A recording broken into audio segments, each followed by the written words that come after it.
estarem, assim, tirando um tempo de vocês para a gente estar junto aqui conversando, né, sobre isso, sobre essa temática. Estou vendo ali uma pessoa que eu acho que é a mãe da Analice, né, que também estuda com a gente lá na universidade. Ela está ali, a foto dela, pelo sobrenome, eu falei, deve ser parente da Analice. Que bom, assim, então é uma alegria ter vocês aqui nessa tarde, que é assim, nesse momento tão difícil também que a gente vive, né? A gente não pode deixar de mencionar nesse tempo que a gente está vivendo. Um dia a gente está mais lá em cima, outro dia a gente dá uma caída, né? Dependendo das notícias que vêm, do que a gente vai ouvindo. Então, assim, tem sido um aprendizado grande. E aí eu vou começar aqui a minha fala. A Ana falou assim que eu sou recém-doutora, né? Não mudou nada na minha vida ainda, não sei nem o que é isso, né? É a mesma coisa. Aí as pessoas falam assim, como é que tá agora? Eu falei, gente, a mesma coisa. Tá a mesma coisa, assim, só zoando um pouco, né? Mas é nesse sentido. Mas só em saber que você já defendeu, tem preço. O peso que sai das suas costas, assim, de você ter já passou por essa etapa, é muito bom, né? Então a gente segue aí. Eu vou colocar aqui o slide, porque aí eu vou me guiando por ele. Peraí que eu vou Gê, tentar. enquanto Oi? você coloca, eu quero pedir a todos vocês que escrevam, por favor, o nome completo no chat, que aí eu vou dando a presença pelo dia de hoje, tá bom? Muito obrigada. Continua, Gê. Tá bom. Então, assim, eu tenho colocado transições infantis, porque eu penso que a gente vai falando ao longo, né, do trabalho, das atividades, que são várias transições. Na verdade, todos nós estamos em transição, né? Mas hoje a gente escolheu, assim, para falar especificamente a transição que é da educação infantil, dessa saída da criança, dessa primeira etapa da educação básica, que é a educação infantil, para o ensino fundamental. É um tema, assim, que muito me inquieta, que eu busquei no mestrado, e apesar de ter terminado o doutorado, que é com outro tema, com outro tipo de transição, aí agora com os bebês, mas eu continuo ainda estudando e investigando essa transição da educação infantil para o ensino fundamental. Como eu falei, falar de transição é falar da própria vida, porque nós todos estamos em transição. Eu gosto muito de uma frase do Guimarães Rosa, que eu utilizei até na minha dissertação, que ele vai dizer que o real não está na saída nem na chegada. Ele se dispõe para a gente, é no meio da travessia. Todos nós estamos em transição. Vamos pensar que até um ano atrás, a gente fez uma transição de um mundo sem pandemia para um mundo com pandemia. Sim, vou fazer o caldo. Faz sim. Alguém vai fazer caldo aí, deve ficar bom. A gente saiu de um mundo para o outro, né? E sem nenhum preparo. Como a gente entrou nesse mundo com pandemia? Cheio de dúvidas, incertezas, ainda estamos, né? Mas é claro que naquele primeiro momento a gente estava assim, angustiado, ansioso, sem saber o que ia acontecer, porque a gente não foi preparado. Em nenhum momento a gente pensou na hipótese de viver a situação que nós estamos vivendo, de ter que deixar a aula presencial, de ter que começar o trabalho remoto, de saber que nem todas as crianças acompanham o trabalho remoto. Então, ninguém foi preparado dessa transição de um mundo sem pandemia para o mundo com pandemia. E quando a gente passa por transições e a gente cai de uma etapa para outra sem o preparo, a gente vai viver muito mais ansiedades, mais angústias, mais dúvidas, e esse processo ele pode ser muito mais doloroso. E é o que acontece com muitas crianças que fazem todo ano essa travessia de uma etapa para outra. E falar de transição nesse tempo, eu tenho pensado, algumas frases, alguns autores têm me ajudado a pensar nessa transição, nesse contexto que a gente está vivendo. Tem outra frase que eu gosto muito de usar, quando eu comecei a falar da transição no contexto da pandemia, que é do Luiz Fernando Veríssimo, que ele vai dizer assim: quando a gente acha que tem todas as respostas, vem a vida e muda todas as perguntas. E foi isso que aconteceu na pandemia. A gente que trabalha em escola, nós que somos educadores há um tempo, né? Tem gente que já tem bastante experiência. Eu venho falando da transição aí desde 2015, quando eu iniciei a pesquisa. A gente faz um projeto na escola desde 2006, que é o projeto Transição. O futuro é logo ali, o nome que a gente deu para o projeto.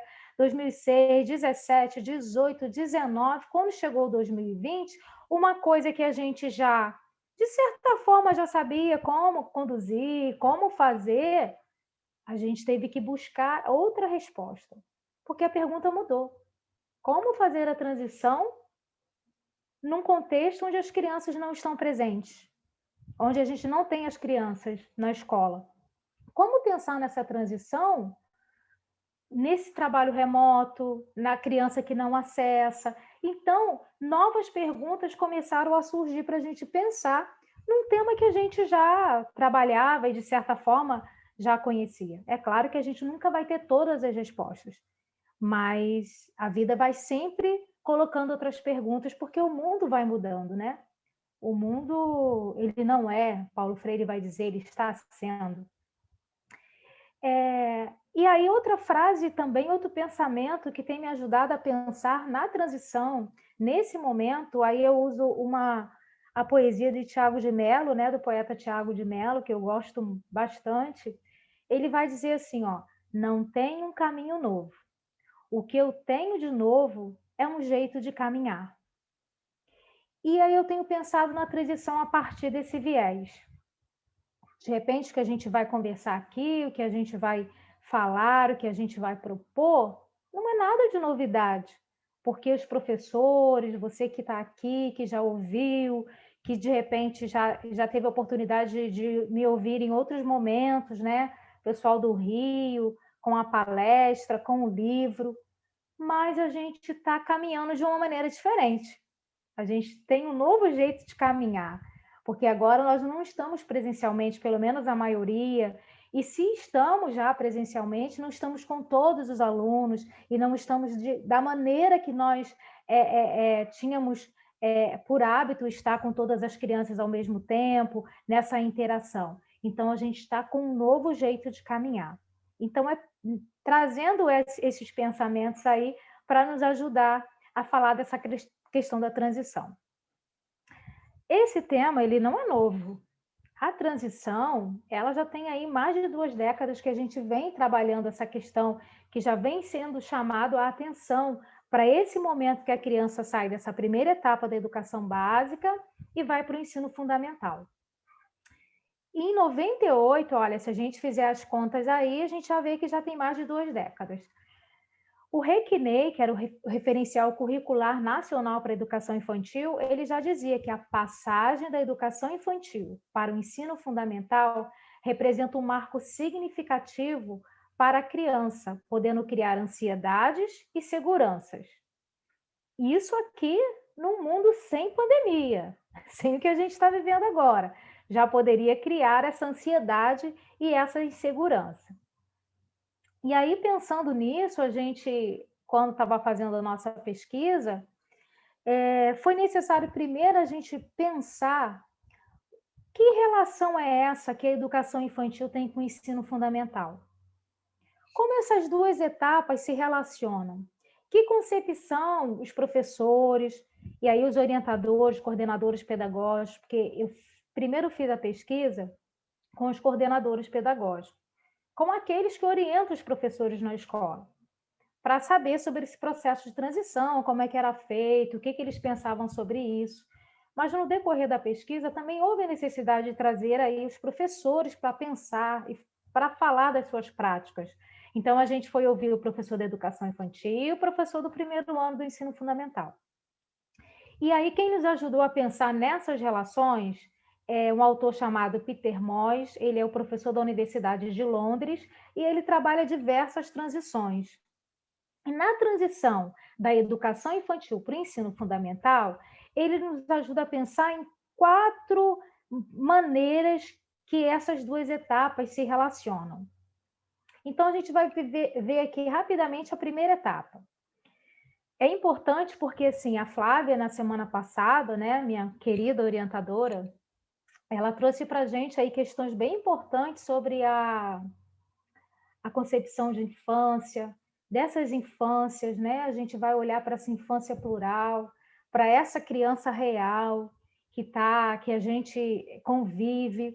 Então, pensar nessas concepções é muito importante para a gente entender essa relação de uma etapa para outra. Então, ele vai dizer que cada profissional, cada professor, ele tem uma concepção, uma dessas 4 concepções. E a partir dessa concepção que ele escolhe, né, que ele entende, ele vai organizar a sua prática com as crianças. Então, a primeira caracteriza-se por uma subordinação da pré-escola em relação ao ensino fundamental.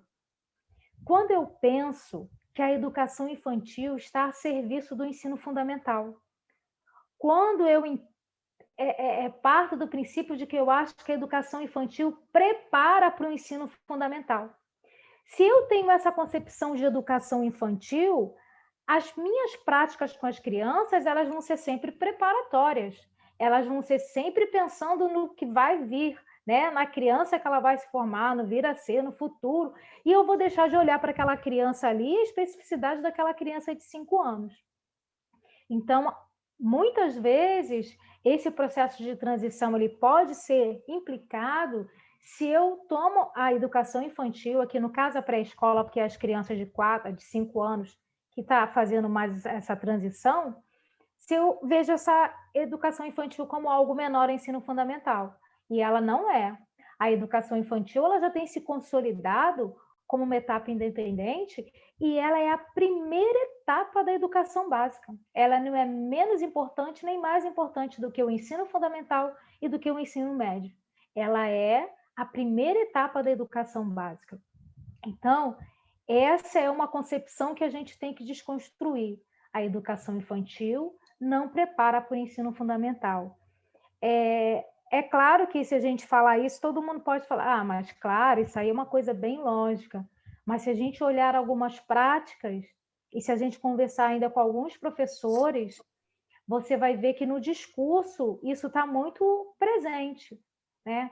Quando o professor reclama, quando o professor do primeiro ano reclama que na educação infantil as crianças só brincam, quando ele fala assim, essas crianças não sabem nada. Então, esse nada que ele coloca é como se a educação infantil fosse algo inferior, fosse algo menor. E ele não sabe nem, então, o que tem na educação infantil. A segunda concepção que o Peter Moss vai falar é quando cada segmento ele atua por oposição às ideias do outro. É como se fosse assim, uma polarização. O que tem na educação infantil não pode no ensino fundamental. E o que se faz no ensino fundamental não pode na educação infantil. Essas duas etapas estão bem distantes. E quando elas estão distantes, como dificulta isso para a criança? Porque ela, em dezembro, ela encerra uma etapa, ela entra de férias, quando chega em fevereiro, ela cai de paraquedas numa etapa que é completamente diferente às experiências que ela tem da escola, da aprendizagem, dos estudos. Então, quando cada segmento ele atua nessa polarização, a gente dificulta muito a aprendizagem das crianças, esse processo de transição. Quando é que isso acontece?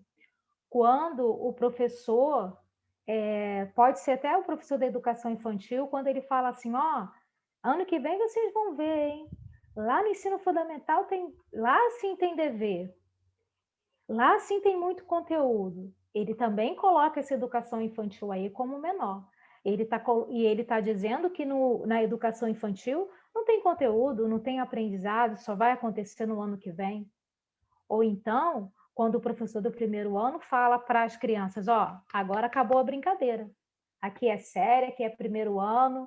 Como assim não tem brincadeira no primeiro ano? Se ali tem uma criança de 6 anos. Então, assim, essa polarização, ela tem dificultado muito a transição. O terceiro modelo que esse pesquisador vai dizer é quando se inverte o modelo preparatório. É quando agora o ensino fundamental se prepara, ele vai se preparando para receber a criança da educação infantil. É o ensino fundamental tentando se aproximar mais da educação infantil. A gente vê que muitas escolas têm essa prática, né? Porque às vezes o primeiro ano ele caminha muito junto com a turma da pré-escola, a organização da sala é bem parecida, para tentar fazer uma transição mais suave. Então, isso também acontece, é uma maneira de pensar aí nessa transição.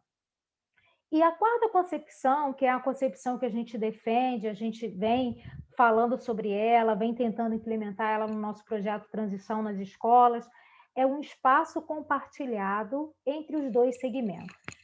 E aí é sobre isso que a gente vai falar, de pensar na transição da educação infantil para o ensino fundamental como um espaço compartilhado, que não seja apenas a educação infantil que tenha que pensar na transição, e nem somente o primeiro ano que tenha que fazer atividades, pensar na maneira de acolher essa criança para facilitar a transição, mas que essas duas etapas elas possam dialogar e elas possam compartilhar desse espaço para que essa lacuna ela possa diminuir, porque aí a criança vai fazer uma passagem muito mais tranquila de uma etapa para outra. Então é sobre esse espaço compartilhado que a gente defende. É por isso que a gente, quando fala de transição, a gente precisa trazer para a conversa ele o fala... professor da educação infantil e o professor do primeiro ano do ensino fundamental. Porque se só a educação infantil trabalhar as questões de transição, vai faltar alguma coisa, porque quando essa criança chegar lá no primeiro ano, vai faltar essa continuidade para que ela possa continuar fazendo esse processo, né? Passando por esse processo. Só para assim, a gente perceber, quando eu fiz a pesquisa no município, eu perguntei quais seriam as dificuldades apontadas no processo de transição. Né? Eu deveria ter feito essa pergunta para vocês antes de mostrar o gráfico, mas eu já mostrei agora, então não vou perguntar mais não. Quais são essas dificuldades? Que a gente vê aí de baixo para cima, a gente vai ver aí no gráfico o menor tempo para as brincadeiras. A maioria disse que quando a criança sai da educação infantil e vai para o ensino fundamental, o tempo da brincadeira é reduzido. Claro, ela tem outros desafios, ela tem outras atividades, né? Isso é bem verdade, não é algo assim difícil de entender. Embora essa brincadeira não precisa parar no ensino fundamental. Disseram também que a nova organização da sala, também, eu acho que a criança está ali naquele espaço compartilhado da pré-escola, e quando ela chega no ensino fundamental, por que no primeiro ano já tem que sentar um atrás do outro? Se as crianças não vão copiar do quadro? Ou por que o professor do primeiro ano já fica ansioso para que as crianças já cheguem sabendo copiar do quadro? Porque é uma queixa, às vezes, muito grande. Essa criança não sabe pegar no lápis, não sabe abrir o caderno, não sabe copiar do quadro, né? Também pode dificultar esse processo a falta de planejamento sobre a transição. Se eu não tenho intencionalidade em alguma coisa, ela não vai acontecer. Ela vai passar como se fosse algo natural. A criança termina a educação infantil e no outro ano está no ensino fundamental.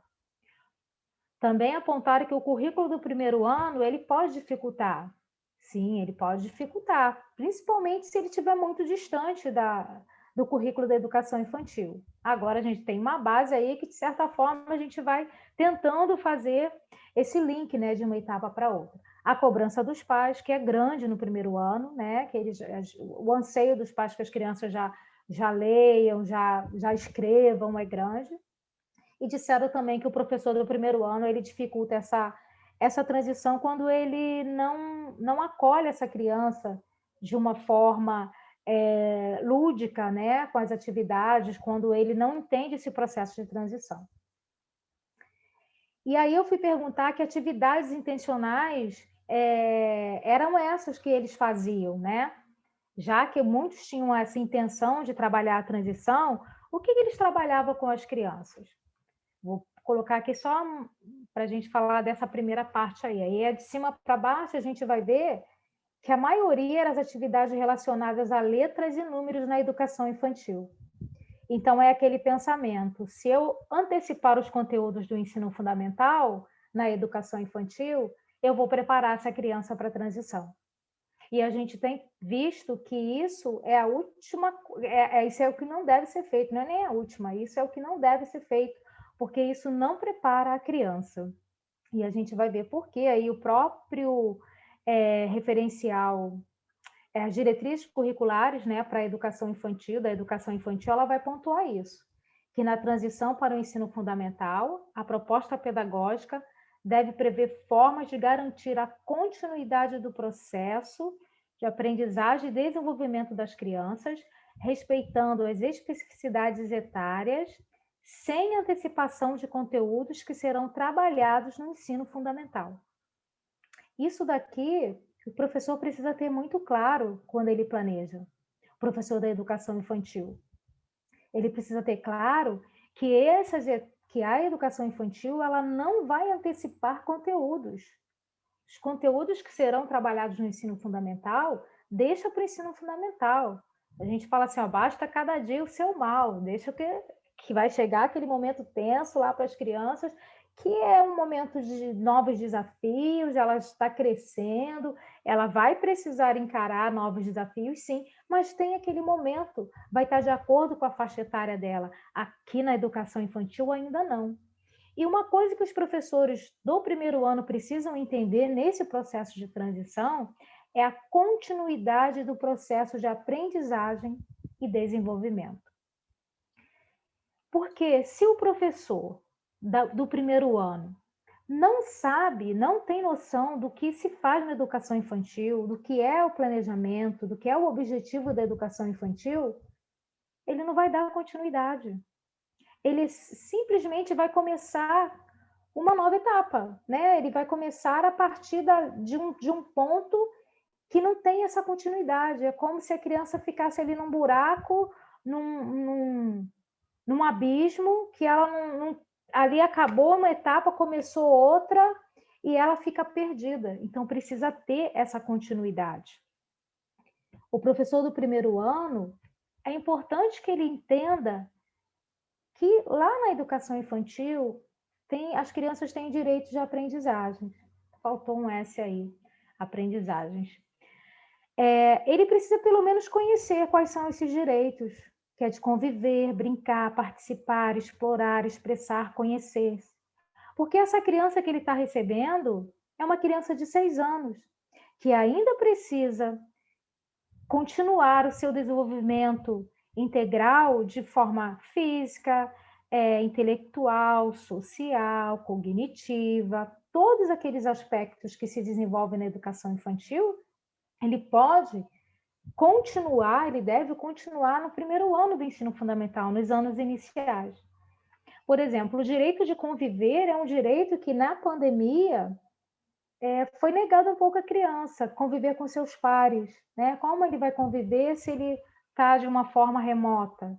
Se a maioria das escolas não tinham esse acesso, pelo menos as escolas públicas, né? Não tinha essa aula direta, onde as crianças, todo mundo via todo mundo. A gente tem utilizado as plataformas, os recursos, mas não de uma maneira onde todo mundo possa se ver e possa interagir.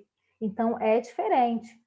Esses direitos, eles precisam caminhar lá para o ensino fundamental também. Então, o professor do primeiro ano ter esse conhecimento, isso é muito importante, porque isso garante um processo, garante essa continuidade. A base também vai falar sobre isso na transição da educação infantil para o ensino fundamental, precisa se dar atenção a essa continuidade. Então, a ludicidade, as interações, ela não pode acabar na educação infantil, ela precisa continuar nos anos iniciais e principalmente nessa chegada da criança no primeiro ano. Vocês aí, quem está perto aí de um papel, tem um papel na mão e tem uma caneta? Eu não estou vendo a maioria, então, assim, se vocês puderem pegar um papel e uma caneta, que eu vou pedir para vocês escreverem uma palavra. Vou dar um tempinho. Pegaram? É coisa fácil, gente. Vamos lá, só para a gente interagir um pouco aqui. É muito ruim falar por uma tela, tá, gente? Eu já tá ok, Gê. Obrigada, Raquel. É muito ruim falar por uma tela e sei lá quem tá vendo, quem não está vendo, quem está escutando. Abrir de vez em quando é bom. Valeu, gente. Aí, estou vendo a Bruna e estou vendo a Raquel. Beleza. Então, pegaram o papel, né? Então, vamos lá. Copie essa palavra aí, no papel de vocês.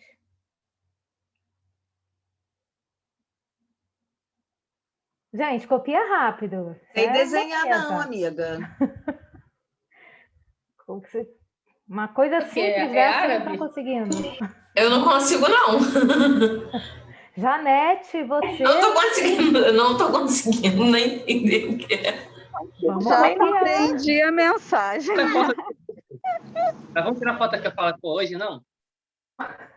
Vocês vão precisar de quanto tempo para copiar essa palavra aí, em média? Ah, muito tempo, porque até desenhar isso aí, tendo com os detalhes... Você vai conseguir olhar uma vez só e escrever toda a palavra no papel? Não. Não. Você vai olhar uma vez só cada letrinha e conseguir escrever? Não. Eu acho que a gente, sim, para cada letrinha, a gente vai ter que olhar várias vezes, não é isso? Porque a gente não sabe os traços, né? Para cada letra dessa. E quando eu copio, gente, qual é o movimento que eu faço com a cabeça? Levanta, desce, levanta, desce. Quando a gente faz mais de 10 vezes isso, o que a gente sente? Eu fico tonta. Sinto náusea também, né? Agora, e se eu pedir para vocês copiarem essa? Já facilita? Já dá para copiar. Por que já dá para a gente copiar? A gente já tem conhecimento aí, né? A gente já tem informações aí, né? Pode Formatos que a gente já domina. A gente não consiga copiar olhando da primeira vez a copiar, mas a gente já tem letras aí que a gente já sabe, já conhece, já faz sentido para a gente, né? Então, vamos pensar nas nossas crianças quando elas começam a copiar. A cópia, gente, para quem não sabe ler, é muito complexa. A cópia, colocar uma criança para copiar do quadro sem que aquilo faça sentido para ela, é isso que vai acontecer. Esse movimento da cabeça vai fazer com que ela rapidamente se desmotive da atividade. E qualquer coisa que aparecer, qualquer mosca, qualquer cisco, vai ser mais interessante dela acompanhar do que ela ficar tentando escrever uns traços de uma palavra que ela não sabe o que é e que não tem significado para ela. Então, quando o professor do primeiro ano já quer que essa criança copie do quadro, me assusta. Porque essa criança, isso não faz sentido. Ela vai aprender a copiar, as pessoas não precisam ficar angustiadas, não. Chega um momento que ela vai ter muitos anos aí do ensino fundamental para copiar, quando ela já estiver lendo, quando ela já tiver sentido das palavras, quando ela dominar melhor as letras. A cópia vai chegar um momento e ela vai conseguir. Por que ela tem que já começar no primeiro ano copiando, se isso não tem sentido para ela? Está escrito transição, tá? Essa palavra. A primeira é em tailandês e a segunda é em grego. É transição. Então, assim, essa aqui a gente copiaria numa boa, né? Sem problema nenhum, porque faz sentido. São coisas que a gente precisa pensar nesse período, nesse processo de transição, que vai fazer toda a diferença para a criança, sabe? De ela não ter essa tensão, já tem que chegar lá, parece que ela já tem que chegar lá, pronta com um monte de habilidades que ela vai adquirir ao longo do ensino fundamental. Por exemplo, aqui é outro exemplo que a gente pode dar dos traços das letras, né? Se eu pedisse para vocês fazerem e copiar isso aqui, o que seria mais fácil? As curvas ou as retas? As retas. As retas. A criança, quando está aprendendo a escrever as letras caixa alta, né? A maiúscula, ela é uma letra mais limpa, mais clean para ela poder começar a se desenvolver. E a gente ainda vê muitos professores que, quando chegam no primeiro ano, eles já querem que as crianças passem para a letra cursiva. Então, assim, tudo tem o seu tempo, a gente precisa pensar muito, porque essa criança ela está saindo de uma etapa bem diferente. E não é quando a gente fala isso que o primeiro ano ele tem que ser igual à educação infantil, não, não é isso. O primeiro ano tem os seus desafios. Essa criança está crescendo, mas ela precisa entender que ela vai perder coisas que tinha na educação infantil, mas ela vai conquistar outras coisas também, ela vai ganhar outras coisas. Lá na nossa escola, numa das escolas que eu sou orientadora pedagógica, no município de São João, quando a gente faz nosso projeto de transição, é claro assim, Ana, quanto tempo eu tenho? Porque eu vou me empolgando e eu vou falando mais coisas que eu deveria. Fala aí para mim quanto tempo eu tenho. Mais 10. Mais 10? Ah, então eu vou contar isso que eu ia contar não, gente, porque tem mais coisa aqui pela frente. Do projeto Transição. Mas quem já ouviu a minha palestra já ouviu quando eu falo um pouco desse projeto que a gente faz na escola, né? Que a gente começa na turma da educação infantil, levantando hipóteses. O que essa criança acha que tem lá no primeiro ano? O que você acha? Como que é a turma do primeiro ano? A gente vai levantando as hipóteses e eles vão falando um monte de coisa. Que a professora é isso, dependendo das experiências que tem, eles falam assim, não, lá no primeiro ano não pode fazer nada, lá só faz dever, lá não brinca. Eles vão falando, reproduzindo o que eles já ouviram, né? E aí a gente vai levantando as hipóteses, a gente vai pedindo para eles escrever uma cartinha para as crianças do primeiro ano, perguntando o que tem. E o projeto vai tendo umas etapas, até a gente visitar a escola, fazer um dia lá com o primeiro ano, que as crianças mostram todo o espaço. Essa criança, quando ela chega na escola, no primeiro ano, numa escola que ela já conhece, que ela já viu o espaço, que ela, de certa forma, aquilo já é familiar, gente, isso dá uma tranquilidade. Pensa em você quando você chega pela primeira vez em um local. A gente não fica ansioso? A gente não fica desconcertado? Ainda mais se for um local que a gente vai ter que falar alguma coisa, vai ter que se apresentar. Não é muito mais fácil quando a gente vai num lugar que a gente já conhece? Quando a gente vai fazer uma viagem, hoje, na era da informação, a gente vai para essa viagem sem antes fazer uma pesquisazinha na internet? Dificilmente. A gente vê quais são os lugares que a gente quer visitar, a gente olha para qual o hotel que a gente vai ficar, a gente olha o café que tem no hotel, porque se o café não foi bom, a gente muda, a gente quer outra pousada. A gente faz uns levantamentos prévios. Trabalhar a transição com a criança é fazer um pouco isso, né?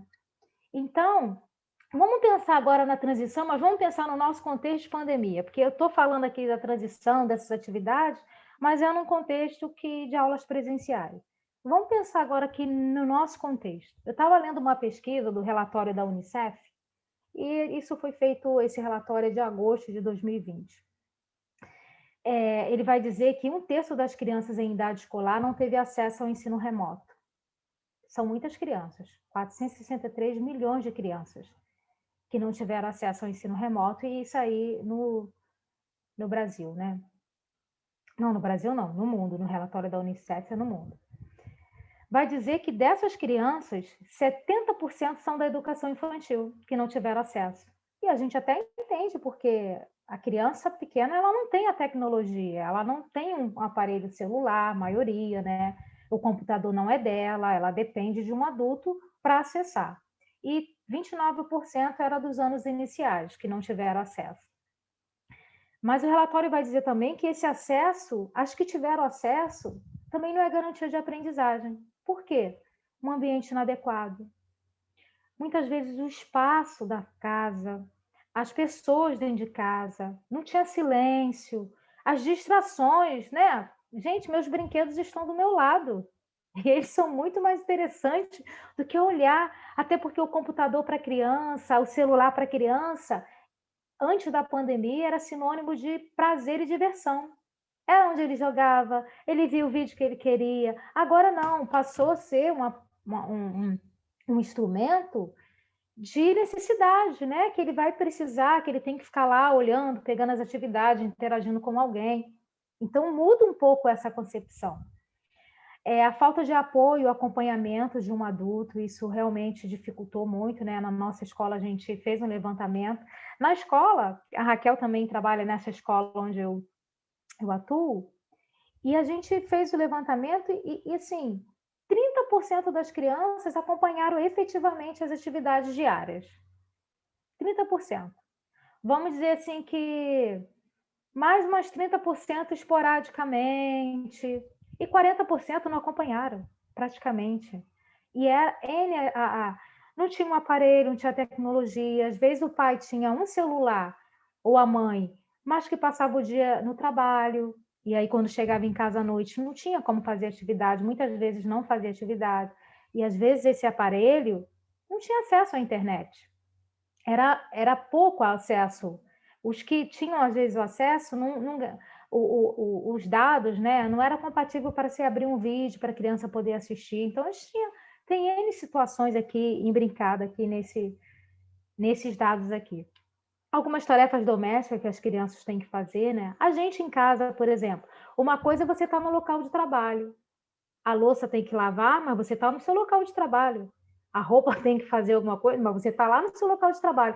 Agora você está em casa, às vezes você acaba deixando o seu trabalho remoto, porque você tem que correr para lavar uma coisa, fazer outra. Mudou um pouco, né?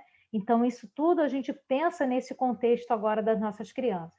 Eu trouxe umas imagens aqui só para a gente, umas imagens engraçadas que eu peguei na internet das crianças na aula remota. Não sei se vocês conseguem ver essa criança, essa menina, ela está dormindo, né? A aula. Esse daqui já foi abduzido. A professora está falando, mas ele já não está mais presente na aula. Esse aqui, então, tem um responsável que está do lado, a gente vê aí pela perna, mas ele também já partiu para outra. E a gente está falando de crianças que têm toda aí uma tecnologia, ela está no computador, ela tem um responsável em casa, porque não são todas as crianças que tiveram essa oportunidade, né? A gente tem criança aí que tem que dividir um celular, e às vezes a telinha do celular é tão pequena, né, gente, para essa criança estar fazendo as atividades, mas é o que tem. Estava lendo uma reportagem aqui dessa mãe, ela tem 5 filhos, cada filho numa série diferente, e só um celular. Então, ela não conseguia, todos os dias, acompanhar as atividades de todas as crianças. Ela tinha que priorizar, um dia era um, outro dia era outro. Então, assim, são questões muito complexas. Algumas crianças só estão tendo acesso às atividades que a escola imprime e o pai pode buscar, né? A gente está falando de uma realidade de escola pública, né? Eu trabalho em 2 municípios que são municípios da Baixada Fluminense, que têm essa realidade. Eu gosto dessa imagem aí que eu botei até nas redes sociais, né? Não é aqui no Brasil, mas o mundo todo está passando. E aí isso nos faz pensar que experiência é essa que as crianças estão vivendo nesse momento. E essas crianças estão chegando no primeiro ano. Porque a experiência é o que nos passa, o que nos acontece, o que nos toca. Não o que se passa, não o que acontece ou o que toca, né? No diz aí Larosa. Então, essas experiências que essas crianças estão vivendo na pandemia, elas estão sendo impressas, né? Nessas memórias da escola. E aí essa criança, eu pergunto a vocês, que memórias da escola as crianças que estão chegando ao primeiro ano possuem? As crianças que agora foram matriculadas no primeiro ano do ensino fundamental, aquelas que já começaram presencialmente ou aquelas que começaram o período letivo de uma forma remota, que memória essa criança tem da escola? Provavelmente, e aí não sou eu que estou falando, né? Eu estava ouvindo uma live com um psicanalista e é um assunto que me interessa muito, e ele estava falando um pouco sobre isso, que essa memória de longo prazo da criança, ela vai se remeter ao tempo maior que ela ficou na escola. E essa criança do primeiro ano que está chegando, a memória dela é da turma de 4 anos. Porque 2020 ela ficou na escola o quê? 2 semanas, 3? Quando a gente fala da escola, do espaço escolar, da interação, porque a experiência que ela tem no ensino remoto é outra. Quando fala da escola, a memória que a criança tem é da turma dela na escola. Então, é essa memória de 4 anos. É essa criança, com essa memória, que o professor do primeiro ano vai estar recebendo. E aí, a transição ela passa a ser um pouco mais desafiadora do que ela já era para a gente pensar nessas questões, né? Então, é essa memória desse espaço escolar, né, do que ela fazia, da professora que ela tinha, são as lembranças que ela tem. Porque até para a gente, não sei se vocês se pegam assim, parece que a gente não acabou ainda 2020, parece que 2020, a gente está em 2020, né? Às vezes eu falo assim, no ano passado, mas eu penso que é 2019, não, é 2020, a gente já se enrola, a gente já tem, eu costumo dizer assim, gente, eu estou com mais de 45, e eu tenho tantas dúvidas, eu tenho tantas incertezas. Imagina essa criança que está chegando nesse primeiro ano, com 6 anos de idade, que viveu essa experiência da pandemia, de não estar na escola, e que tem as memórias que ela tem, são memórias da turma de 4 anos, para quem cursou a turma de 4 anos, né? Tem criança que já entrou no período remoto. Tem criança que a primeira experiência dela é a experiência do ensino remoto, não é essa experiência de estar interagindo, né, com as pessoas. Então, para a gente terminar, para a gente concluir, pensar nessa transição, eu entendo assim muito mais do que a gente está preocupado agora com os conteúdos, né, que eles são importantes, que a gente tem aí, que a gente precisa cumprir, a gente precisa acolher. E esse acolhimento eu vou trazer para o campo da amorosidade. Amorosidade não como uma questão psicológica, biológica, do amor, do sentimento. Uma amorosidade como um conceito da filosofia da linguagem de Mikhail Bakhtin. Ele vai falar nessa amorosidade nas relações. A amorosidade é uma proposta para estar com o outro, escutar o outro e orientar a nossa palavra em direção ao outro amorosamente. A amorosidade é uma atitude que a gente pode ter, seja em qual for relação, atividade que a gente está envolvido. É uma decisão que a gente pode ter de estar com o outro de uma forma amorosa, que é de escutar, que é de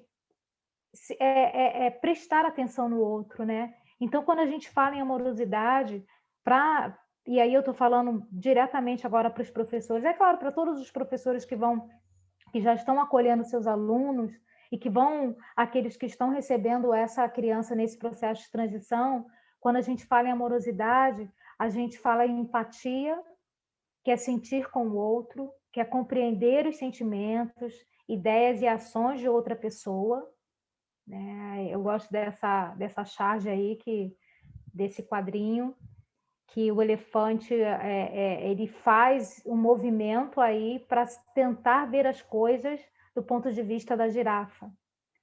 A empatia é a gente tentar se colocar, não no lugar do outro, que ninguém consegue estar no lugar do outro, mas se aproximar desse outro para tentar ver como ele vê.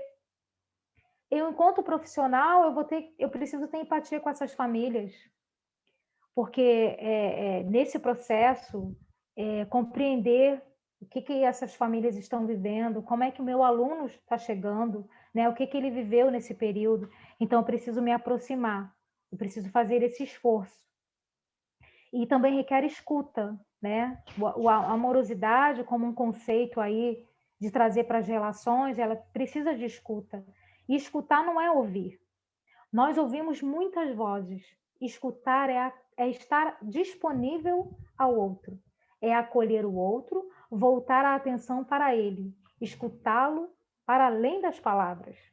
E aí a gente sabe que as crianças elas falam o tempo todo e falam com todo o corpo, né? Mas a gente precisa ouvir. Nas nossas relações, a gente precisa exercitar a escuta. Um exemplo muito comum é a gente, por exemplo, se a gente chega para uma pessoa, eu vou usar a Janete aqui, que eu estou vendo no vídeo. Eu chego para a Janete e falo assim, Janete, eu acordei com uma dor de cabeça, você não tem ideia. Aí a Janete, ao invés de me ouvir, de acolher aquilo que eu estou falando, ela fala assim, menina, passei o final de semana toda com uma enxaqueca, tu não sabe, eu estou passando mal desde... a gente não está acolhendo o outro, a gente não está ouvindo, a gente não está prestando atenção. O outro está querendo comunicar alguma coisa que eu não consigo acolher, que eu não consigo estar disponível para ele. Então, essa transição, esse momento de chegada das crianças, ele vai precisar, a educação precisa de escuta, né? De ouvir para além das palavras, daquilo que as pessoas estão querendo nos dizer. E aí eu termino com uma pensamento também de Paulo Freire, né? Porque eu acho que tem tudo a ver com a amorosidade. Me movo como educador, porque primeiro me movo como gente. Pensar na transição da educação infantil, para além dos conteúdos, das aprendizagens das crianças, é pensar primeiro nessa humanização.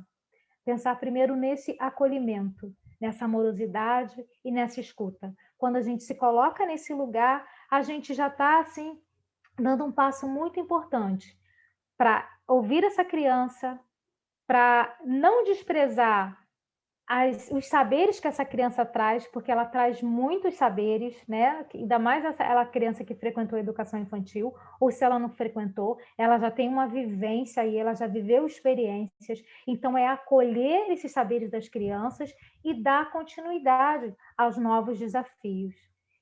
E aí a gente pensou numa questão, quando a Ana me pediu para pensar na questão, né?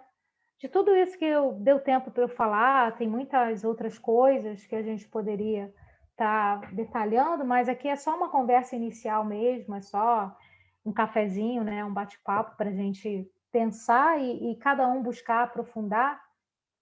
Qual o papel do docente, do professor, nesse processo de transição em relação às crianças? Qual é esse principal, o que o professor tem que estar atento nesse processo da educação infantil para o ensino fundamental? Então, é essa questão que fica aí para a gente continuar aí o nosso diálogo. Com você, Ana. Gente, obrigada, tá?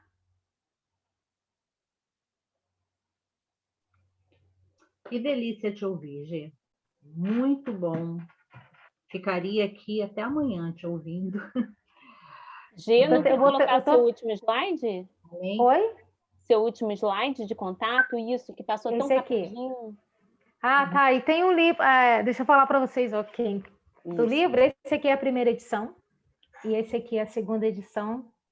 Fiquei muito feliz quando a editora me ligou dizendo que estava na segunda edição. Então, a gente fez uma revisão, né, ortográfica aí no livro e ele já está aí disponível. Eu vou tentar. Peraí, deixa eu ver como é que eu paro agora aqui a apresentação. Tá. Ô, Gê, enquanto você foi falando, o chat bombou, né? Sério? Eu parei a apresentação? Não, né, gente? Não, Como é que foi eu faço ótimo. isso? Interromper compartilhamento. Vê se você encontra esse botãozinho. Ele pode estar embaixo ou em cima. Peraí. Eu tenho que botar aqui eu tenho que abrir aqui o... Peraí, gente. Acho que agora eu abri. Eu acho que eu estou vendo Top aí. Chart. Ela. Foi? Perfeito. Ótimo, gente. Então, estamos voltando, né? Depois dessa fala deliciosa, amorosa, né? Da G. Algumas questões as pessoas foram escrevendo, né? No chat, G. Eu vou ler aqui algumas anotações que eu fiz. A Cristiane Amâncio falou, né? O que será que dizem as crianças sobre as dificuldades no processo de transição? Aí, Cristiane, eu não entendi se era o que será que dizem para as crianças ou o que será que as crianças dizem, né, sobre as suas dificuldades no processo de transição, né? Será que você está falando da gente ouvir as crianças, né? O que elas sentem quando saem de uma escola para outra? Eu acho que deve ser isso. A Bruna mencionou a ruptura, né, entre os segmentos, que foi bem explicado ali pela G. A Jaqueline fez um comentário, né, que há tempo para muitas coisas, né? Ela concorda que há um tempo para muitas coisas, mas muitas crianças acabam chegando lá no 6º, 7º ano sem ler e escrever. Isso não foi um problema gerado aí na educação infantil e nos anos iniciais? É uma questão que ela traz para a gente pensar. E aí a Miriam dialogou com ela, dizendo, olha, mas os pais também não incentivam, né? E ela observa, esses pais observam a educação infantil muitas vezes como um depósito, né? Foram dialogando lá. E aí, quando você falou da pandemia, né, dessas crianças em casa, durante esse tempo, a Juliana Chagas colocou lá, né, que essa pandemia ela rasgou o véu que encobria as desigualdades, né? Agora está tudo muito claro, as imagens que você mostrou falam disso, né, Gê? Das crianças em casa, algumas com todo equipamento, outras sem nenhum, feito aquela mãe cheia de filhos, né? E a Bruna, dialogando com a Juliana, disse que os pais também são provedores do lar e às vezes não estão em casa. Eles gostariam de ter um acompanhamento mais sistemático, mas muitos deles não conseguem. Né? É isso que tem acontecido durante a pandemia. Né? E aí a Raquel falou sobre isso está acontecendo não só agora, mas inclusive 2019, 2020, são crianças que não viveram a educação infantil e que agora, quando passar, que a gente ainda não tem nem certeza, né, gente?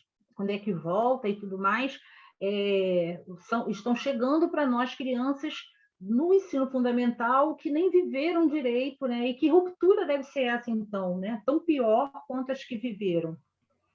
E a Jaqueline conversou sobre amorosidade. Amorosidade, sim, porque as famílias também estão estressadas quando perdem seus entes queridos. Né? Então, é uma necessidade que a gente tem de estar com essa amorosidade, né? Compartilhando amorosidade, né? Com quem nos chega. A Miriam disse que é a magia da escuta. A gente também concorda, né? Daqui para lá eu não anotei mais, agora vocês estão escrevendo mais, mas agora eu acho que são mais elogios, né, com relação a tudo que você falou. Ô, Ana, eu queria só responder uma, se você me permite, dessas aí que você falou, que eu acho assim, muito importante, quando eu vejo essa preocupação dos professores quando as crianças chegam lá no Fundamental 2, né? Que essas crianças não têm, assim, habilidades, né, que elas deveriam ter adquirido passando por essas séries, né, por essa escolarização. Mas a gente tem que pensar, por exemplo, será que elas não estão adquirindo isso porque elas estão brincando muito na educação infantil? Por que essas crianças não estão aprendendo, né? Que ensino é esse que essas crianças elas estão desinteressadas? Porque o que a gente vê muitas vezes são as crianças realmente desinteressadas, e é claro, essas crianças, quando a gente fala da criança, principalmente de uma escola pública que tem essas desigualdades que já existiam, sempre existiram, né? Talvez a pandemia deixou mais claro para alguns, assim, mais escancarado mesmo. Mas de que forma eu, enquanto professor, Ana, uma coisa que eu tenho aprendido tem políticas, tem orientações, né? Tem as legislações, tem as orientações da secretaria, tem as orientações da escola que às vezes eu participo. O professor ele tem várias orientações, mas o professor tem ele e a vontade dele de mudar aquela situação, de olhar para aquela criança real, parar de idealizar a criança, porque a gente às vezes entra na sala de aula com aquele pensamento da criança ideal. Quem não gostaria de estar numa turma em que todas as crianças estivessem no mesmo nível, que você falasse uma coisa e todo mundo já... Sim. Mas isso não existe na nossa realidade, né? Vamos olhar para essa criança real que está ali e perceber e escutar essa criança, e ali eu, professor, eu posso fazer uma diferença na vida dessa criança quando eu planejo considerando a participação dessa criança. O que é planejar considerando a participação? É ter essa escuta ativa, porque as crianças vão dando pistas do que elas estão interessadas. Então, à medida que eu trago para a escola literatura, arte, diversidade de assuntos que as crianças estão interessadas, elas investigam, elas participam, elas pesquisam, elas se interessam. Então, talvez a gente também precisa assumir também, cada um a responsabilidade que tem. Por que a gente... às vezes, assim, eu me questiono. Quando a gente fala da escola pública, que a gente tem bons professores na escola pública. Cara, o cara fez concurso, ele passou ali para aquele concurso, né? Ele está habilitado. E por que que essas crianças não estão aprendendo, né? Então, assim, existem coisas aí para a gente investigar. E aí, Cristiane, também respondendo a Cristiane, eu acho que tem pesquisas que já foram ouvir as crianças, mas eu acho que a gente precisa ouvir mais. Ainda mais agora depois desse período de pandemia, né? Fica aí sugestões assim de temas para a gente ouvir as crianças. Como é que elas se sentem quando elas chegaram lá no primeiro ano? Eu só ouvi os orientadores e os professores, mas vamos ouvir essas crianças também, porque elas têm muito para falar, né, e para nos ensinar. Sim. Mas obrigada aí, pessoal aí que colocou no chat aí, foi muito bom. Ok. Ju, você está pronta para nos abduzir? Queridos, enquanto a Ju nos organiza em subgrupos, eu queria pedir um favor a vocês, tá? Onde vocês estiverem, vocês devem ser divididos em 6 pessoas por sala, mais ou menos, que vocês façam anotações. Uma pessoa, né, faça anotações, inclusive dos nomes, né, quem está ali, e uma frase do que cada um falou, né? Que a gente quer fazer um material bonito sobre essa nossa live, né? Fazer uma publicação da fala de vocês, anotações, né? Então, se vocês conseguirem, se um de cada grupo conseguir fazer alguma anotação, manda para a gente por foto, uma foto lá no nosso e-mail, e a gente vai saber, né? Porque nós não temos nós não estaremos em todos os grupos. Então, no grupo que vocês estiverem, alguém faça uma anotação. Pode ser, gente? Podemos contar com isso? Obrigada, Sim. Então, hein? Vamos lá, Ju, cadê você? Estou aqui, boa noite, pessoal. Então, para quem é a primeira experiência aqui na sala do Zoom, vocês vão ser capturados, abduzidos para uma sala particular que vai ter entre 7 e 8 pessoas e pode acontecer 3 coisas. Uma pergunta em português, se você deseja ir para outra sala e você clica em sim, ou pode vir essa pergunta em inglês e você vai clicar em yes, ou não vai acontecer nada e você vai ser levado para uma outra sala, tá bem? Depois vai aparecer uma contagem regressiva. A primeira contagem é mentira, então vai contar e você finge que não é contigo, e depois, na hora certa, eu vou tirar, porque o Zoom tem uma contagem automática de sala, mas eu vou ignorar essa contagem e deixar a contagem aqui da nossa extensão, tá bem? Então, 6 pessoas vão mudar. Eu coloquei num sistema aleatório, mas 6 pessoas podem mudar de grupo, que são as pessoas que pertencem à extensão. Então, se alguém for modificado, a questão é essa, tá bem? Ana, G, quando você deixa a quiser, G eu descansar, disparo. Ju. Não leva a G, não, deixa ela descansar, tá? Tá bom. Vou te levar e depois vou tirar, G. Tá, a pergunta que nos move agora: qual o papel do professor nesse processo de transição? Né? O que o professor precisa fazer nesse processo de transição? Né? Que ideias vocês têm sobre isso com relação às crianças? Né? Quais são as propostas para as crianças que estão nessa fase de transição? Posso dizer assim, né, Gê? Que propostas o professor tem para essas crianças? Qual é o seu papel, né, nesse momento de transição? Tá bom? E aí, Então, Ana, a gente pode pensar tanto, talvez, nesse professor da educação infantil, alguém pode fazer pensando que proposta o professor da educação infantil pode estar trabalhando nessa questão da transição, ou o professor do primeiro ano que já recebeu essa criança. Tá? A então gente pode pode ser escolher. de um lado ou de outro lado, né? Então, vocês sinalizem de que lado vocês estão respondendo, se é o que vai, né, o que envia, se é o que está na É o que está educação recebendo. infantil e envia, ou o que está no primeiro ano recebendo, tá bom?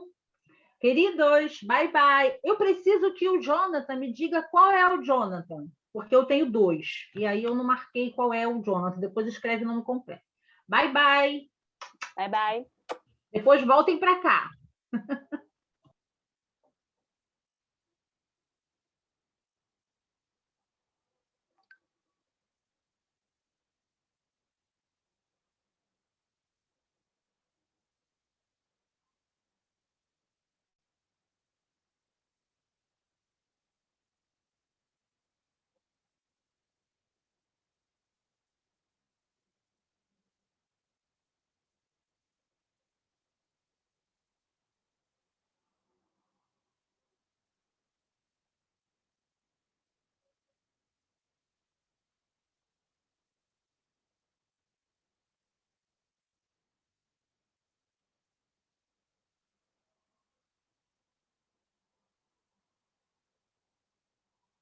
Oi, Silvana, não sei se você me ouve. Você precisa clicar para ingressar na sala, tá bem?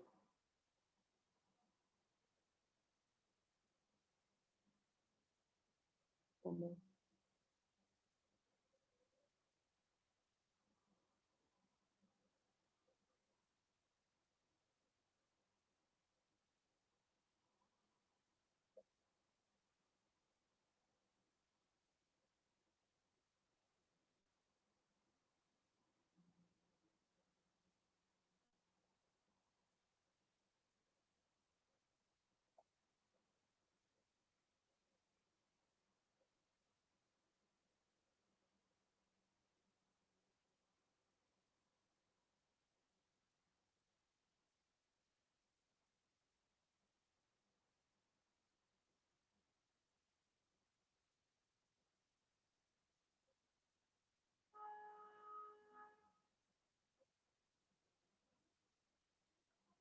Silvana, você está por aí?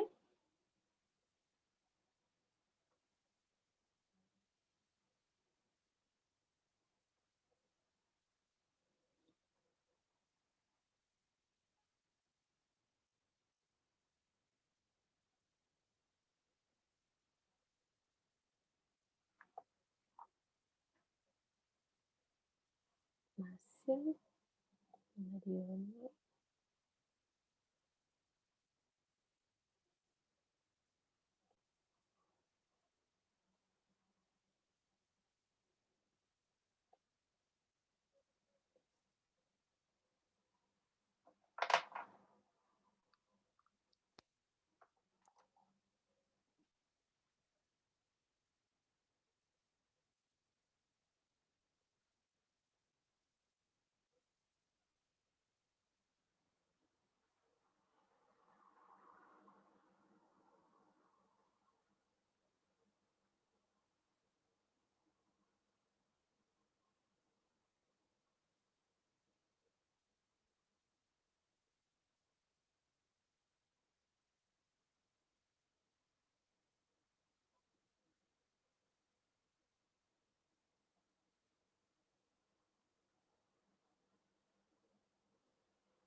Deu certo dessa vez, Luiz?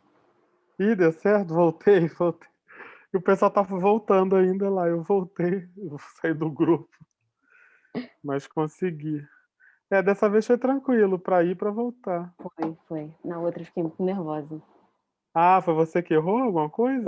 Foi. E tinha uma lista enorme e muito detalhada, e aqui estava organizado, não estava organizado por ordem alfabética, e a lista não estava, foi uma confusão, mas deu certo.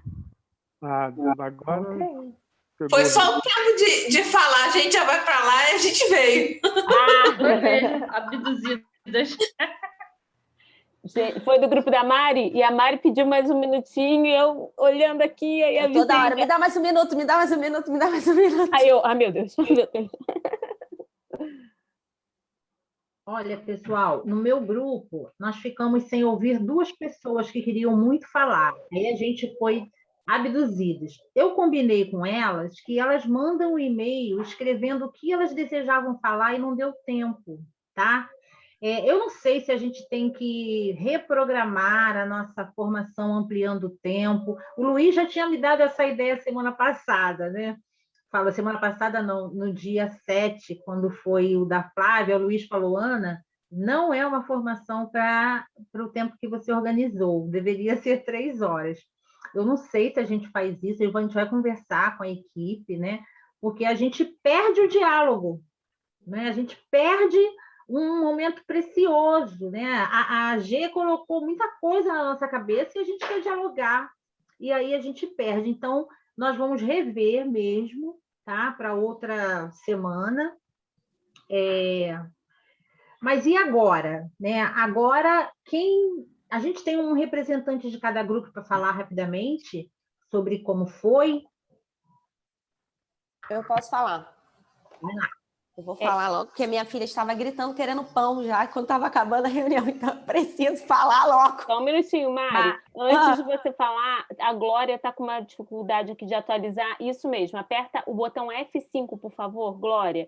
Pode ser o Shift com F5 que vai atualizar a página. Alguém pode escrever? Ah, já está escrito. Já está no chat. Tá. Então eu vou falar logo, se eu fechar a câmera, é porque eu fui pegar pão para a criança, mas eu estou aqui, tá?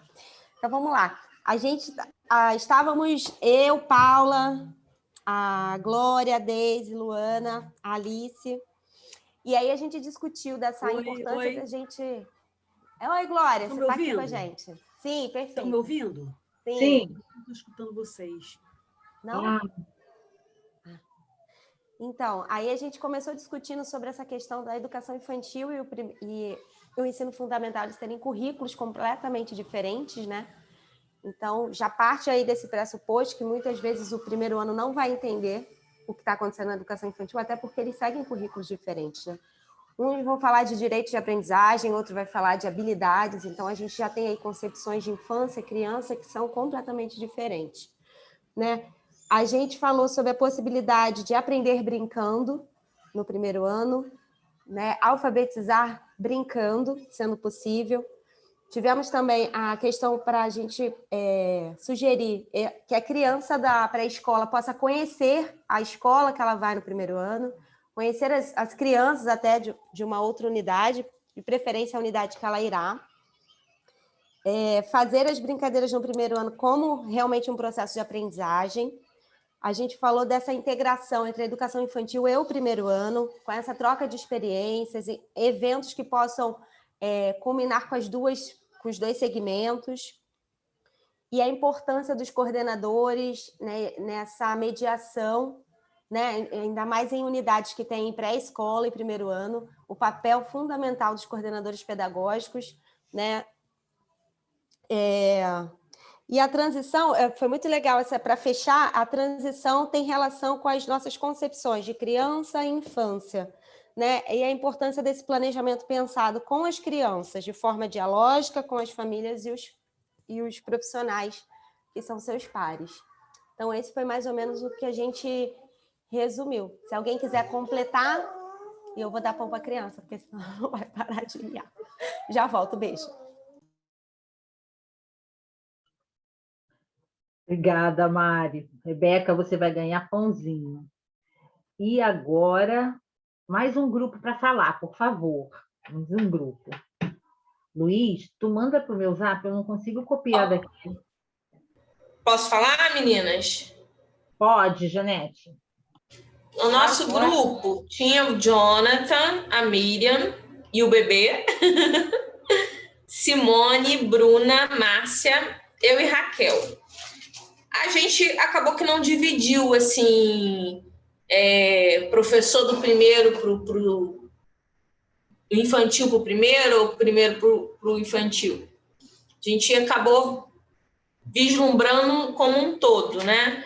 A Simone falou para a gente que essa questão de haver um diálogo entre as duas fases, né, e ser dada uma continuidade. E aí a gente acabou falando da questão desses discursos, né, do tipo, acabou a brincadeira, que são discursos sociais que são construídos, são formatadinhos e que a gente, enquanto professor, acaba levando isso para a escola e que a formação é o que vai permitir a gente refletir sobre a nossa prática e perceber que é com a gente mesmo, que a gente, quando a gente se forma, né, que a gente percebe no que a gente pode melhorar. E aí a gente vai tendo posicionamentos melhores para poder desenvolver a nossa prática. Aí eu anotei assim, desconstruir para construir por meio de formação. Porque quando a gente vai para uma formação como essa que a gente está participando, inevitavelmente você começa a refletir, né, sobre o seu fazer. E aí a Raquel falou para a gente que o quanto é importante nós, enquanto professores, termos essa consciência de que a formação é que vai fazer a nossa prática melhorar. Independente, né, tanto o professor da educação infantil para o fundamental e o do fundamental que vai receber a criança da educação infantil, né? E a gente falou também dessa questão do aterrorizar a criança nessas transições, tanto na transição da infantil para o fundamental e do primeiro segmento para o segundo, né? Que fica aquele terrorismo de agora você vai estudar, agora você vai ver. Teve até uma pessoa que falou no grupo, agora a gente tem que levar a mochila para a escola, porque agora a gente tem que estudar. E e aí a Miriam falou dessa questão do professor ter a segurança. Então, se formando, né, você vai ter mais segurança para poder desenvolver essas práticas. A Bruna colocou para a gente a questão da gente nunca esquecer de trabalhar o lúdico, que até a gente que é adulto, quando a gente vai para uma faculdade, a gente tem um professor que é mais dinâmico, a gente fica mais animadinho, né? E o Jonathan deu uma contribuição muito interessante. Ele é professor de música e ele falou aqui, falou uma coisa que eu anotei aqui, assim, brincar é importante em qualquer etapa de desenvolvimento. Então, a gente pode sim ensinar brincando. Lógico, a gente tem coisas para serem, vamos dizer assim, metas a serem alcançadas, mas a gente não precisa fazer isso de uma forma tão rude, tão maçante. A gente pode fazer de uma forma que seja prazerosa, divertida, e aí vem a amorosidade que a Georgette falou pra gente, é G. Se alguém quiser complementar. Ana, eu só quero aproveitar e falar que essa professora do Lúdico da faculdade, inclusive, ela está aqui, a dona Alice, maravilhosa. Ah, que legal, dona Alice. Que bom, maravilhoso esse depoimento. Obrigada, tá? Muito obrigada esse grupo. Temos mais algum grupo que quer socializar com a gente? Como é que foi lá? Aqui, Ana. Vai, Cristiane, fala do nosso, Cristiane. Arrasamos. Então, no nosso grupo estávamos Valdemar, Luísa, Rosângela, Fátima, Jaqueline, eu e a Ana Lúcia. E aí, assim, muito do que a gente discutiu já apareceu de uma certa forma aqui nas narrativas das colegas. É interessante que, por exemplo, o Valdemar vem de um outro lugar, né? de um outro espaço, né? Mais disposto a discutir, né? E a pensar educação infantil. Então, ele traz uma contribuição muito bacana, que foi corroborada com outros professores no sentido da parceria, né? Entre os profissionais da educação infantil e do ensino fundamental, estendendo para outros segmentos, retrata a ideia forte do professor mediador. As outras professoras trouxeram muita perspectiva, o lugar da educação infantil, com experiências, inclusive, de propostas, né, de práticas de algumas instituições que apresentam, que compartilham, que visitam esse espaço, conhecem esses profissionais da escola que vai receber essas crianças. A Luísa trouxe, inclusive, uma experiência própria dela, pessoal, enquanto estudante da 8ª série, onde a turma foi conhecer a universidade, né? E aí ela consegue perceber esse movimento de transição na própria história pessoal dela. Eu trouxe a ideia de reforçar e de reafirmar o que a Georgette já havia conversado conosco, da escuta, de estar disponível, de fato, às demandas e às urgências das crianças, o planejar com e para as crianças.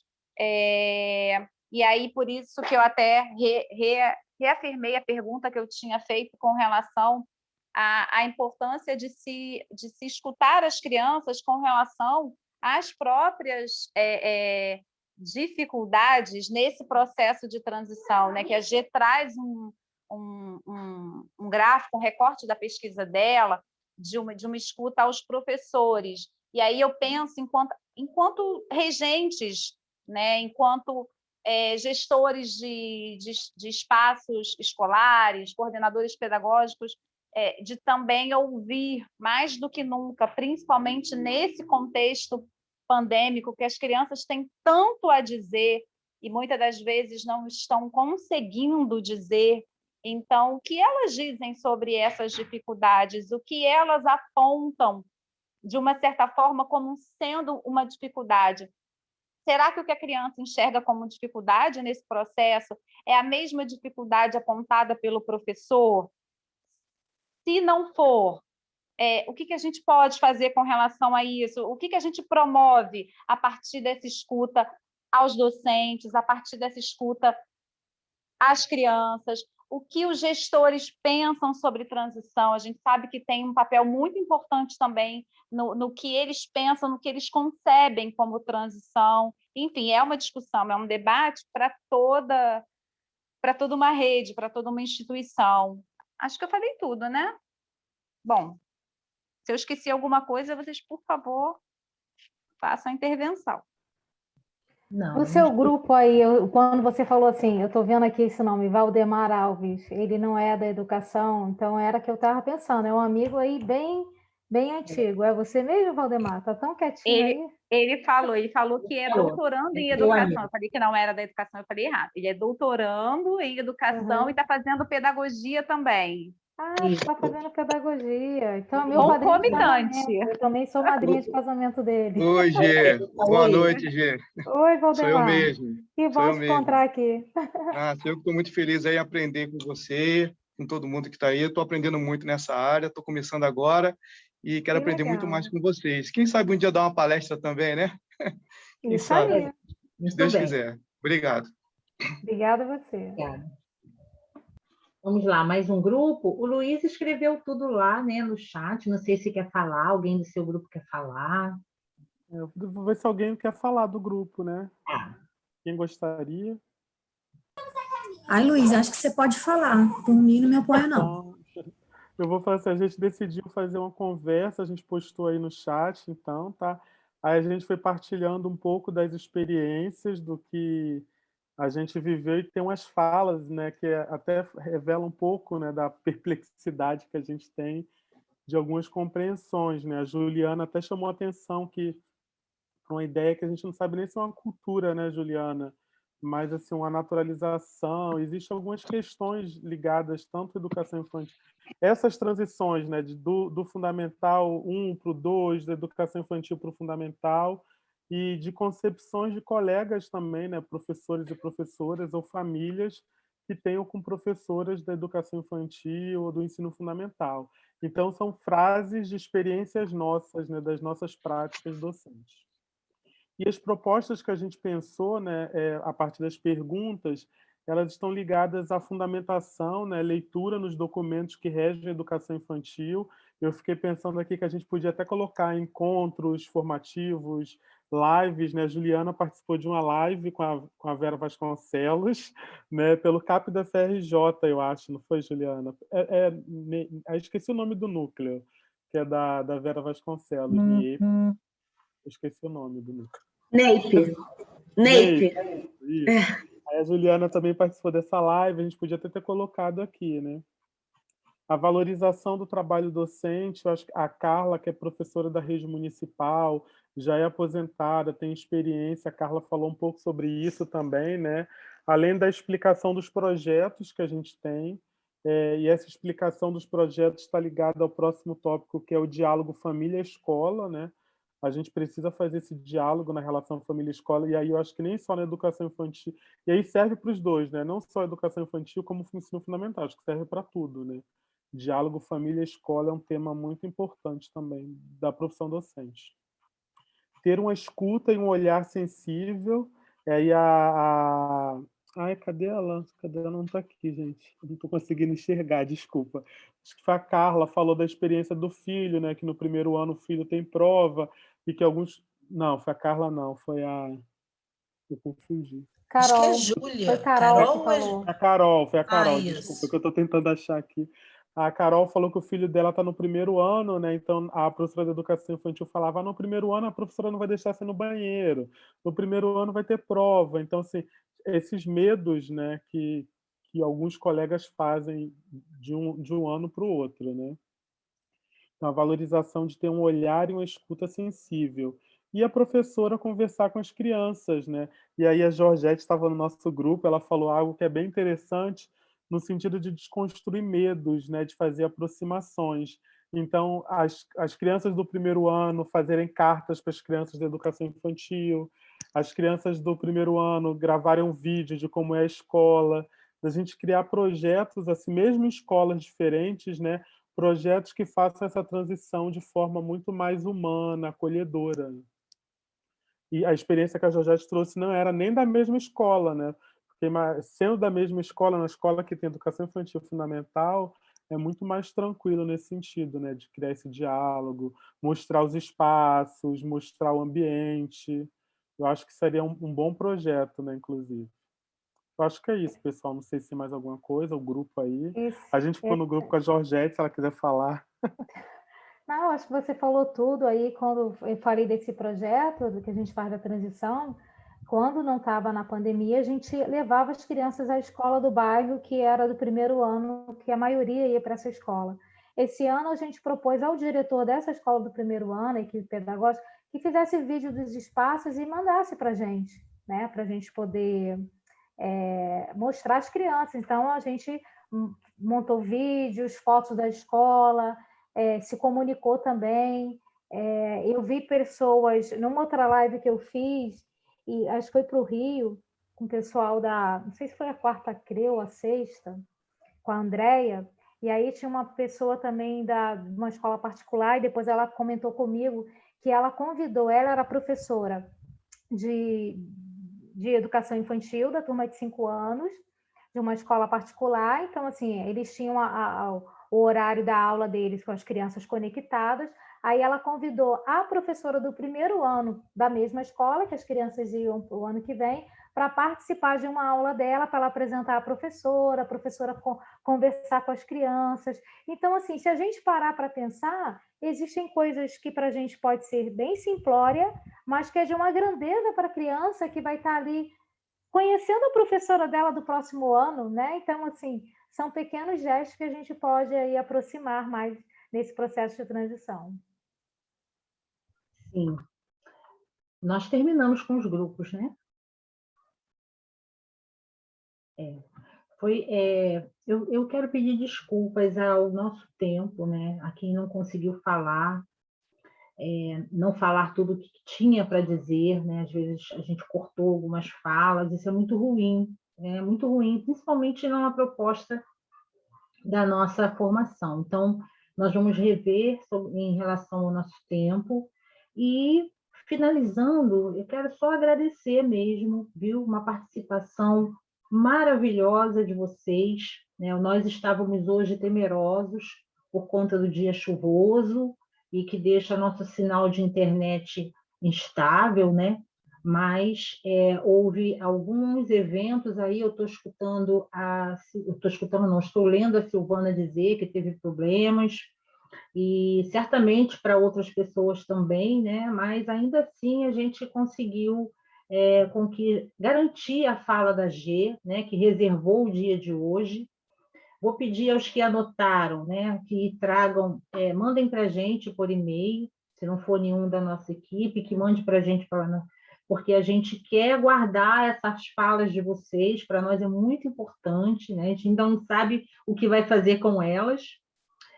Vou convidar vocês para abrirem as câmeras, quem desejar, porque a gente faz sempre uma foto e publica na página Dialogia, né? A Márcia está aí tirando foto. Vamos arrumar o cabelo, peraí. Ah, vai aí, Gê, você está linda hoje. Peraí, nem passei batom, meu Deus. E ainda quero... quem desejar, viu? Eu acho que é bom a gente ter o registro, né, da nossa participação. Tem uma última fila ali que não abriu, tá tudo bem, né? Fica aí quem quiser. Opa, a Deise abriu. Vamos ver. Falta Jaqueline, Júlia e Jonathan. Vamos lá. Márcia, fotografa. Pentear o cabelo. Esse é o Jonathan, tá, gente? Jonathan Santos. A Jaqueline abriu, olha, opa, tem participação especial. Tô descabeladinha, mas está indo. Tudo bem, tudo bem.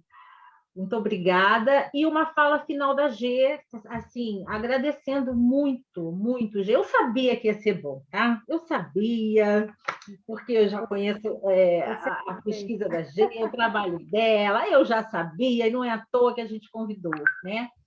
Dizer que nós estamos muito felizes com você com a gente, né? Se tornou uma parceiraça do Dialogia. Muito obrigada. E a gente abre aí para a sua fala final e depois eu só vou dar alguns informes sobre os próximos.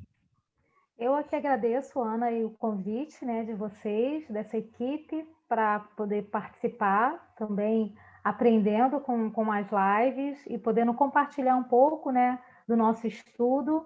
E aí eu queria terminar dizendo que todas as crianças, aquelas que têm tido uma oportunidade de fazer uma transição mais tranquila, que têm tido a oportunidade de ter professores, né, profissionais que entendem esse processo, que ajudem, mas aquelas também que têm feito essa transição, que não têm tido essa oportunidade, mas que todas elas têm feito de uma forma essa passagem. E aí, porque eu termino com uma frase do Manuel de Barros, e a gente vai entender por que essas crianças elas são tão especiais e elas ressignificam tanto aquilo que elas estão vivendo.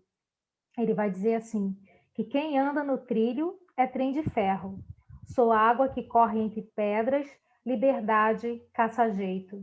E eu olho para as crianças e eu vejo que elas são essas águas. elas vão contornando pedras, elas vão dando, da maneira delas, elas vão vivendo as culturas delas. Mesmo que a escola tenha um trilho, tenha um único caminho assim apontando para ela seguir, elas vão encontrando, buscando liberdade nas culturas infantis, no lúdico, e elas vão passando de uma etapa para outra. Mas que a gente possa ajudá-las a fazer um processo aí muito mais humano e muito mais amoroso. Muito obrigada a todos aí pela oportunidade do diálogo, tá bom, gente? Obrigada. Muito obrigada a você, Gê. Foi maravilhoso. Palmas para ti. Muito obrigada mesmo. Bom, nós vamos seguir com esse ciclo, né, de lives. A gente tem uma agora no dia 12 de maio e o tema é Concepções de Alfabetização na Perspectiva do Letramento. E quem vai falar para a gente é a professora Maíra Freitas. Esteve aqui conosco hoje, mas ela precisou sair. Ela já tinha me avisado que não tinha como permanecer até o final, e esteve com um grupo, né, do nosso último encontro, mas hoje ela não pôde ficar mais, né? E a Maíra é nossa colega do CAP-UERJ, alfabetizadora, professora do filho da Ju, né? Da Juliana Prata, o Davi é aluno dela, e ela vai falar um pouco para a gente sobre as concepções de alfabetização pensando no letramento, né? Alfabetizar como? Para quê? Né? Como as crianças aprendem a ler? A gente no CAP defende a questão do letramento, né? Uma leitura para o mundo, aprender a ler o mundo, a vida, né? E não só as sílabas, os pedacinhos, as coisas assim. Então, esse é a nossa conversa. A gente acredita que essa também é uma ideia-força da docência, né? Então, vocês veem que a gente já está chegando às 19 horas e a gente não tem mais que divulgar que esse curso é até às 18h30. Podem ficar certos que o certificado vai com as 2 horas que vocês estiveram conosco. E eu vou retomar a fala inicial. Se vocês desejam continuar conosco, aí, até a 7ª live, a gente pensa no certificado do total de horas. Ou, se não, assistiu só essa conversa com a G, você estava apaixonado pela G, veio aqui só ouvi-la, né? E, então, a gente dá dessas 2 horas, tá bom? E tudo bem também, tá? Queridos, um beijo grande para vocês, né? Que a gente possa ter motivos para se encontrar mais, né? Que ameniza, não é? Quando a gente está junto, ameniza tudo, né? Ameniza, a nossa fala nos enriquece, nos completa, né? E ameniza as nossas dores. Não que a gente não as tenha, a gente ainda tem, né? A gente ainda está sofrida com o mundo, mas estar junto é um movimento da gente se fortalecer. Então, muito obrigada por estar com a gente, tá? Um beijo grande. Tchau. Beijos, nós que agradecemos. Obrigada. Boa noite, tchau para todo mundo. Boa noite. Boa noite, meninas. Boa noite, até a próxima. Boa noite, até dia 12 de maio. Até 12 de maio. Boa noite, até. pessoal. Foi muito bom Rosângela, estar desculpa. Até Manda a e-mail, próxima. tá, Rosângela? Tá bom, Essa live pode deixar. foi gravada, nós vamos conseguir tê-la depois. Olha, nós estamos gravando todas, mas ainda não editamos. Então, assim que a gente editar,